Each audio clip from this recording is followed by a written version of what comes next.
Hi guys, exam के last days में सिर्फ 22 क्वेश्चन बता के आपको यह कॉन्फिडेंस दिला दूंगा कि टर्म 2 क्लास 12th इकोनॉमिक्स में आपकी प्रिपरेशन सबसे ज्यादा, सबसे बेटर, सबसे अच्छी हो गई है।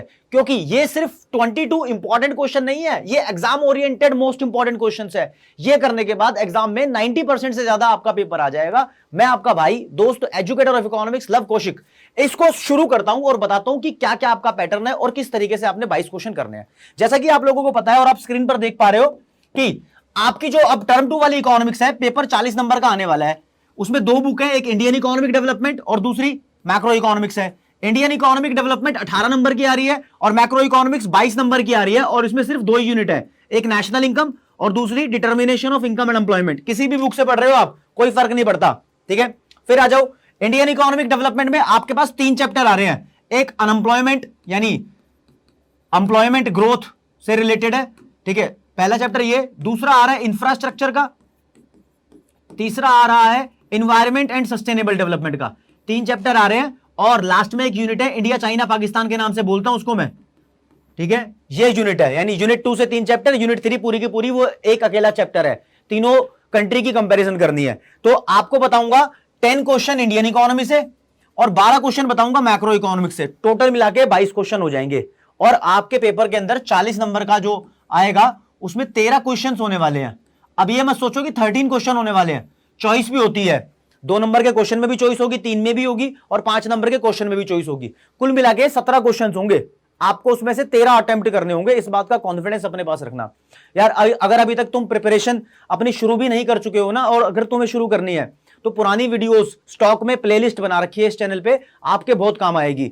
पेरेंट्स बहुत मेहनत करते हैं अपने बच्चों को पढ़ाने के लिए, और अगर शायद किसी से गलती हो गई हो कि 11th क्लास तक या अभी तक 12th तक ना पढ़ा हो, तो अब एटलीस्ट इकोनॉमिक्स की तो मैं गारंटी ले रहा हूं, तुम ये सब क्वेश्चंस करके चले जाओ, तुम्हारा बेड़ा ऊपर, मतलब बहुत अच्छे लेवल पर पहुंच जाएगा। बेड़ा मतलब तुम्हारा फायदा होने वाला है। यार मैं एक बात जानता हूं, जो बहुत पर्सनल टच से बता रहा हूं, जो थोड़े रिच लोग होते हैं ना और वो थोड़ा परेशान होते हैं, लाइक हॉस्पिटल में एडमिट है तो अपने बच्चों को ये बोलकर बोलते हैं कि मैंने तेरे लिए इस कंपनी के शेयर्स छोड़ दिए, उस बैंक में तेरे नाम एक एफडी है, ये प्रॉपर्टी एक्स्ट्रा परचेज की थी, वो तेरी हो जाएगी, ठीक है। लेकिन जिस मिडिल क्लास फैमिली या फिर पुअर फैमिली से बिलोंग करते हैं, वो जब परेशान होंगे, हॉस्पिटल में होंगे, उन्हें लगता है कि उन्हें कुछ होने वाला है, तो वो अपने बच्चों को बोलकर जाते हैं कि मेरा अधूरा काम था, तू कंप्लीट कर दियो, घर बनवा लियो, अपनी बहन की शादी कर दियो। तो काफी सारी जिम्मेदारियां छोड़कर जाते हैं। तो थोड़ा चलो इमोशनल हो गया था, लेकिन आपको पता होना चाहिए कि आप किस कंडीशन से गुजर रहे हो, कि तुम्हारे साथ कौन कौन सी चीजें हैं। कम से कम उनका वास्ता है तुम्हें कि पढ़ना शुरू कर दो, ठीक है। तो यहां पर इंडियन इकोनॉमिक डेवलपमेंट के क्वेश्चंस आपसे डिस्कस कर रहा हूं, मतलब अपने टॉपिक पे भी आ जाओ, वो भी जरूरी है, ठीक है।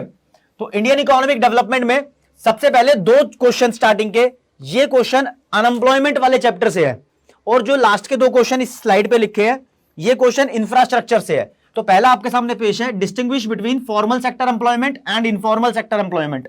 ये 3 से 4 नंबर का क्वेश्चन बनता है, लेकिन अभी वो 2 नंबर का भी आ सकता है और 3 नंबर का भी आ सकता है। 4 नंबर का इस बार क्वेश्चन आएगा नहीं। दोस्तों, फॉर्मल सेक्टर एम्प्लॉयमेंट वो वाली एम्प्लॉयमेंट होती है, या वो सब एंटरप्राइजेस या फर्म को बोलते हैं जहां पर 10 या 10 से ज्यादा लोग काम करते हैं, इनको सोशल सिक्योरिटी बेनिफिट्स का फायदा मिलता है। और इनफॉर्मल सेक्टर एम्प्लॉयमेंट वो है जहां पर 10 से कम लोग काम करते हैं। ये डिटेल्ड में अनएम्प्लॉयमेंट वाले चैप्टर में पूरा समझा रखा है। दूसरा question, what are the measures adopted by the government to reduce unemployment in India. India के अंदर बेरोजगारी को दूर करने के लिए सरकार ने क्या किया है। तुम्हारे दिमाग में ये क्वेश्चन सुनते ही पॉलिसीज आती है जो सरकार ने योजनाएं बनाई है, लेकिन आपके पास जब ये क्वेश्चन आएगा तो आपको लिखना है कि सरकार ने यहां पर 2 तरीके के एफर्ट्स किए हैं, एक डायरेक्ट एफर्ट्स किए और दूसरे इनडायरेक्ट एफर्ट्स किए। तो जो इनडायरेक्ट एफर्ट्स हैं उसके अंदर वो योजना और पॉलिसीज आएगी जो सरकार ने बनाई है, लाइक नरेगा। जो डायरेक्ट एफर्ट्स किए उसमें सरकार खुद डायरेक्ट रिक्रूटमेंट करती है, अपनी कंपनीज के अंदर लोगों को नौकरी देने की कोशिश करती है। तो ये करने आपको जरूरी है। फिर आ जाओ क्वेश्चन नंबर 3, इंफ्रास्ट्रक्चर से। सोशल इंफ्रास्ट्रक्चर और इकोनॉमिक इंफ्रास्ट्रक्चर में क्या अंतर है and how they are related with each other. तो देखो, इंफ्रास्ट्रक्चर का मतलब आप फैसिलिटीज मान लो, ये सब वो फैसिलिटीज हैं जो एक देश की तरक्की के लिए बहुत जरूरी है। तो ह्यूमन डेवलपमेंट के लिए जो फैसिलिटीज जरूरी है वो सब सोशल इंफ्रास्ट्रक्चर है। इसके अंदर एजुकेशन और हेल्थ फैसिलिटीज आ जाती हैं। और डायरेक्ट जो कंपनीज और फैक्ट्रीज यानी देश की इकोनॉमिक डेवलपमेंट के लिए फैसिलिटीज जरूरी हैं, वो इकोनॉमिक इंफ्रास्ट्रक्चर है। इसके अंदर पावर, रोड, हाईवे, फ्लाईओवर या फिर water facility, energy facility, telecommunication, ये सब चीजें आ जाती है, ट्रांसपोर्टेशन भी इसमें ही आता है। तो ये दोनों एक दूसरे से रिलेटेड है क्योंकि ये दोनों एक दूसरे के कॉम्प्लीमेंट्री हैं। अभी ऐसा कैसे है, इसके ऊपर स्पेशल वीडियो इंफ्रास्ट्रक्चर का पूरे चैप्टर में ये क्वेश्चन कवर करा रखा है।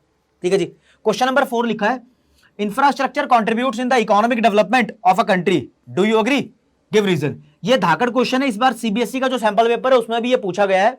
तो ये क्वेश्चन बहुत इंपॉर्टेंट है, इसमें इंपॉर्टेंस ऑफ इंफ्रास्ट्रक्चर लिखनी है मतलब आपको कि उसके क्या क्या एडवांटेजेस है। वो एम्प्लॉयमेंट प्रोवाइड करता है, स्टैंडर्ड ऑफ लिविंग बढ़ाता है, कंट्री के अंदर इन्वेस्टमेंट एनकरेज करता है, ट्रेड और मार्केट का साइज बूस्ट अप करता है। तो वो सब फायदे इंफ्रास्ट्रक्चर का पूरा चैप्टर करा रखा है, उसके अंदर ये दोनों क्वेश्चन कवर है, आप वहां से कैच कर सकते हो। अगर आपके पास कोई स्टडी मटेरियल या अच्छी कोचिंग अवेलेबल नहीं है तो आप मेरे से कोचिंग ले सकते हो, आपको मजा आने वाला है।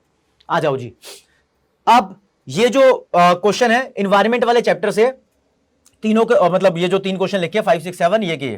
तो पहले लिखा है, explain 3 strategies of achieving sustainable development.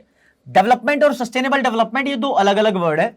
ठीक है, इस तरीके से डेवलपमेंट करो, इस तरीके से रिसोर्सेज का इस्तेमाल करो कि वो भविष्य वाली आने वाली जनरेशन के लिए भी बचे रहें, यानी without compromising the needs of future generation. Development जो होती है वो सस्टेनेबल डेवलपमेंट होती है। इसके लिए क्या क्या करना चाहिए भाई, सोलर एनर्जी का इस्तेमाल करना चाहिए, ऐसी कुछ स्ट्रेटेजीज को पूरे चैप्टर में डिस्कस किया है। और यहां पर एफ्लुएंस ट्रैप क्या होता है, कैरिंग कैपेसिटी क्या होती है, एब्जॉर्प्टिव कैपेसिटी क्या होती है। वैसे तो ग्लोबल वार्मिंग के ऊपर भी इसके अंदर टॉपिक बता रखा है, ओजोन लेयर डिप्लेशन के ऊपर भी बता रखा है, पोल्यूशन के ऊपर भी बता रखा है, लेकिन उन सब में से ये 3 ज्यादा इंपॉर्टेंट है। ठीक है, फिर क्वेश्चन नंबर 7 है, यहां पर लिखा है, highlight any 2 serious adverse environmental consequences of development in, ये 2 बार इंडिया आ गया, India's environmental problems pose a dichotomy. यहां पर जो वर्ड लिखे हैं अभी बताऊंगा सबका मतलब। They are poverty induced and at the same time due to affluence in the living standards, is this true. ये भी सीबीएसई का धाकड़ क्वेश्चन है। यहां पर एडवर्स का मतलब है नेगेटिव इंपैक्ट क्या है एनवायरमेंट पे, डेवलपमेंट का, जो भारत डेवलपमेंट कर रहा है, फैक्ट्रीज वगैरह प्रोडक्शन कर रही है, जीडीपी का लेवल बढ़ रहा है, तो उसका नुकसान क्या हो रहा है, तो उस चीज से रिलेटेड मैं बता रहा हूं। और यहां पर एक है डाइकोटोमी, डाइकोटोमी का मतलब 2 पार्ट में डिवाइड करना। ठीक है, तो 2 पार्ट में डिवाइड करने के लिए यहां पर बोल रखा है एक पॉवर्टी और एक एफ्लुएंस, ये दोनों कैसे हमारे इन्वायरमेंट को नुकसान पहुंचा रही है। एफ्लुएंस का मतलब खुशियां हैं, जब फैक्ट्री के अंदर प्रोडक्शन होता है तो जीडीपी बढ़ता है, ये खुशियां हैं, ये भी नुकसान पहुंचा रही है क्योंकि उस फैक्ट्री से पोल्यूशन आ रहा है, नुकसान पहुंच रहा है। ठीक है, ये क्वेश्चन नंबर 7 था, इंडियन इकोनॉमी से बात हो रही है। फिर इंडिया चाइना पाकिस्तान वाला चैप्टर है डेवलपमेंट, उससे 3 क्वेश्चन है। पहला, evaluate the various factors that led to rapid growth in the economic development in China, China ने कैसे जल्दी तरक्की कर ली वो बताना है। फिर बताना है यहां पर, China's rapid industrial growth can be traced back due to its reforms in 1978, do you agree. यहां पर ये बताना है 1978 से फिर दोबारा इसने जल्दी तरक्की पकड़ ली। दोनों क्वेश्चन एक दूसरे से रिलेटेड है। यहां पर डायरेक्ट क्वेश्चन नंबर 9 में चाइना के इकोनॉमिक रिफॉर्म्स डिस्कस करने हैं जो कि 2 फेजेस में लॉन्च हुए थे। और क्वेश्चन नंबर 8 में इकोनॉमिक रिफॉर्म के साथ साथ आपको उसका पुराना रिकॉर्ड भी बताना है, जैसे कि ग्रेट लीप फॉरवर्ड के बारे में वो फेलियर हो गया था, तो यहां पर ग्रेट प्रोलेटेरियन कल्चरल रेवोल्यूशन भी बता देना। अब ये 2 घातक घातक शब्द क्या है इस चैप्टर में डिस्कस किए हुए हैं और बहुत इंपॉर्टेंट है ये दोनों वर्ड भी जो लिखने हैं। फिर गाइस ये बता रखा है, comparison on the basis of indicators, कोई भी इंडिकेटर बोल देगा, आपको बोलेगा डेमोग्राफिक इंडिकेटर पे इन तीनों कंट्री में कंपैरिजन करो। डेमोग्राफिक का मतलब होता है population related indicators. Health indicator से रिलेटेड पूछ सकता है, ठीक है, और पूछ सकता है education related indicator, human development index के बेसिस पे कंपैरिजन पूछ सकता है। तो ये कंपैरिजन का क्वेश्चन यहां से इंपॉर्टेंट है। वैसे तो इंपॉर्टेंट ये भी है कि इन तीनों कंट्री की ग्रोथ स्ट्रैटेजी में कॉमन बातें क्या थी और इन तीनों में डिफरेंस क्या क्या था। तो दोस्तों इसके साथ 10 क्वेश्चन बता के इंडियन इकोनॉमिक डेवलपमेंट के मोस्ट इंपॉर्टेंट क्वेश्चन आपसे डिस्कस कर लिए हैं। ठीक है, ये पढ़ रहे हो इकोनॉमिक्स तो इनको लर्न करते हुए भी चलना। आपको ये भी बताता हुआ चल रहा हूं कि इन सबकी वीडियोस बन चुकी है और आपके पास लर्न एंड फन कॉमर्स के चैनल पे अवेलेबल है। अगर आपको लगता है कि लव सर अच्छा पढ़ा रहे हैं, मतलब ठीक ठाक क्वेश्चंस भी बता रहे हैं और ये क्वेश्चन आपके लिए बहुत इंपॉर्टेंट भी है, तो दोस्तों इस चैनल को सब्सक्राइब करना ना भूलें और वीडियो को प्लीज लाइक करो, अपने फ्रेंड्स को शेयर करो, बेल आइकन प्रेस कर दो ताकि कोई इंपॉर्टेंट अपडेट आप मिस ना कर दो। इसलिए बता रहा हूं, जब तुम्हारा एग्जाम नजदीक होगा तो सबसे ज्यादा इंपॉर्टेंट चीजें हम ही कराएंगे, प्लस एग्जाम के बाद करियर रिलेटेड चीजें भी बताएंगे। और इससे पहले, इस वीडियो से पहले तुम्हारे लिए कौन से करियर के बढ़िया बढ़िया ऑप्शंस अवेलेबल है वो सब की वीडियो पहले बना रखी है, तो इससे पिछली वीडियो देखोगे तो करियर से रिलेटेड कुछ आपको जानने को मिलेगा। ठीक है जी, अब आएंगे मैक्रो इकोनॉमिक्स पे। यहां से 2 ही यूनिट आ रही है, इस स्लाइड पे सब कुछ नेशनल इनकम वाली यूनिट के बारे में लिखा है कि वहां से क्या आएगा। 7 टॉपिक यहां से उठा रखे हैं, क्वेश्चन की फॉर्म में नहीं बता रहा है इसको बताने का तरीका थोड़ा अलग तरीके से यहां पर लिखा है। पेन का कलर चेंज करेंगे, कौन सा ले, रेड लेते हैं इस बार। चलो जी, सबसे पहले लिमिटेशंस ऑफ जीडीपी कॉन्सेप्ट आपको नहीं भूलना। यहां पर रियल जीडीपी और नॉमिनल जीडीपी का डिफरेंस भी करना है। इसमें ही एक्सटर्नलिटी है, इसमें ही नॉन मॉनेटरी ट्रांजैक्शन है, इसमें ही ब्लैक मनी है, डिस्ट्रीब्यूशन ऑफ जीडीपी इसमें ही है, ठीक है। सर्कुलर फ्लो 2 सेक्टर के बीच में करना है, हाउस होल्ड और फर्म सेक्टर के बीच में जो भी ट्रांजेक्शन होते हैं वो वाला। फिर double counting value added method की थ्योरी के अंदर इसको बताते हैं। इंटरमीडिएट एक्सपेंडिचर और फाइनल एक्सपेंडिचर में अंतर, या फिर इंटरमीडिएट गुड्स और फाइनल गुड्स में क्या डिफरेंस है, सेम तरीके से यहां चलेगा।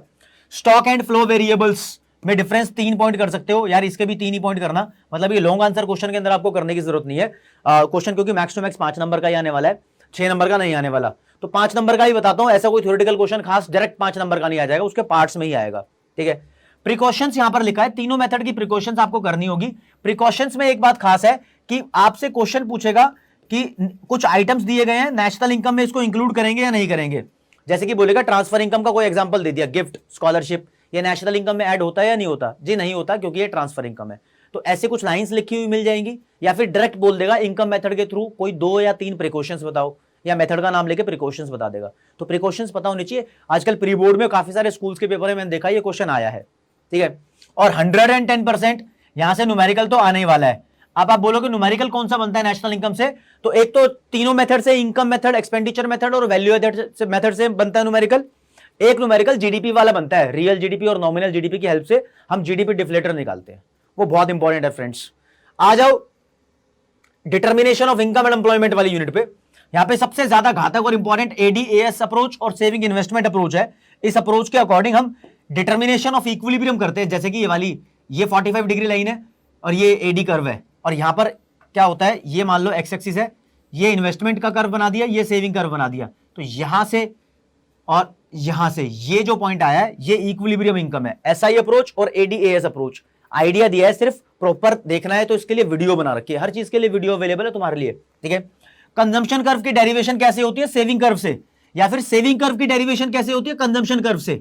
ये दोनों के लिए वीडियो अवेलेबल है, और ये बहुत ज्यादा इंपॉर्टेंट है, लोगों को ये याद ही नहीं रहता, मतलब स्टूडेंट्स इसको याद करना भूल जाते हैं और एग्जाम में आता है, आएगा तो सीधा 5 नंबर का आएगा, ये आ जाएगा डायरेक्ट 5 नंबर का, ठीक है जी। अब इन्फ्लेशनरी गैप और डिफ्लेशनरी गैप, इसका मतलब क्या होता है, इसका इंपैक्ट क्या होता है प्राइस लेवल पे और इनकम एंड एम्प्लॉयमेंट पे। फिर डायग्राम इसका बनाओ और इसको ठीक कैसे करते हैं, मेजर्स टू करेक्ट में मॉनेटरी पॉलिसी और फिस्कल पॉलिसी मेजर्स आ जाएंगे, वो सब वेरी इंपॉर्टेंट, ठीक है। इन्वेस्टमेंट मल्टीप्लायर का मीनिंग और इसकी वर्किंग, और साथ में इसका एमपीसी और एमपीएस से क्या रिश्ता होता है ये आपको पता होना चाहिए, मतलब ये इतना ज्यादा इंपॉर्टेंट नहीं है कंपैरेटिवली ऊपर के 3 टॉपिक से। और फिर यहां से भी 100% न्यूमेरिकल तो आएगा ही आएगा। न्यूमेरिकल किस चीज का आएगा, या तो मल्टीप्लायर का आ जाएगा, या फिर इक्विलिब्रियम इनकम निकालने का आ सकता है। ये 2 हॉट लेवल है, और तीसरे लेवल पे ये एपीसी, एमपीसी, एपीएस और एमपीएस वाले क्वेश्चन आते हैं, ठीक है जी। तो यहां से मैंने आपको बताए हैं 5 क्वेश्चन, जबकि ये 12 नंबर की यूनिट है, 12 नंबर की आएगी मैक्रो इकोनॉमिक्स में, और 5 टॉपिक बता दिए। ये आएगी 10 नंबर की, यहां से 7 टॉपिक बता दिए, देख लो, ठीक है, आपके सामने पेश है। और ये जो इंडिया चाइना पाकिस्तान वाला चैप्टर है ये 6 नंबर का आएगा एग्जाम में, ठीक है। और इन्वायरमेंट वाला चैप्टर प्लस अनएम्प्लॉयमेंट वाला चैप्टर प्लस इंफ्रास्ट्रक्चर वाला चैप्टर, ये सब के सब मिला के आपके 12 नंबर के आएंगे, 3 चैप्टर 12 नंबर के आएंगे, ठीक है। तो आपके सामने मार्किंग स्कीम भी है, पेपर कैसा आएगा वो भी है, इंपॉर्टेंट क्वेश्चन बना दिए, याद करने शुरू कर दो। अब इसके बाद मैं आपको सीबीएसई का सैंपल पेपर भी सॉल्व करके दूंगा, और जो आप कमेंट सेक्शन में मुझसे पूछोगे कि सर इस पर्टिकुलर डाउट को सॉल्व कर दो, इस चैप्टर में ये चीज समझ नहीं आई, वो वाला टॉपिक आपने ज्यादा अच्छे तरीके से एक्सप्लेन नहीं किया, तो उन चीजों को भी एक्सप्लेन करूंगा दोस्तों। तो वीडियो को प्लीज लाइक करें, चैनल को सब्सक्राइब करें और वीडियो को शेयर भी कर दो अपने फ्रेंड से। तहे दिल से शुक्रिया करूंगा आपका, अगर आपने हमारे इस सिस्टम को जो चैनल शुरू किया आप लोगों के लिए, इसको आगे बढ़ाने में तुमने पार्टिसिपेट किया। मैं आपको वैसे ही बता चुका हूं कि हम लोग फ्रेंड्स बनना शुरू हो चुके हैं, इंस्टाग्राम और फेसबुक पे अपनी सोशल गैदरिंग शुरू हो चुकी है। लव कौशिक के नाम से मेरी आईडी है, और आपको स्पेलिंग भी पता ही है, LOVE प्यार और फिर कौशिक, ठीक है, ये स्पेलिंग है, हम लोग जुड़ सकते हैं। तो दोस्तों इस वीडियो लेक्चर को यहीं खत्म करेंगे और आगे मिलते रहेंगे। जय हिंद, जय भारत, नमस्कार।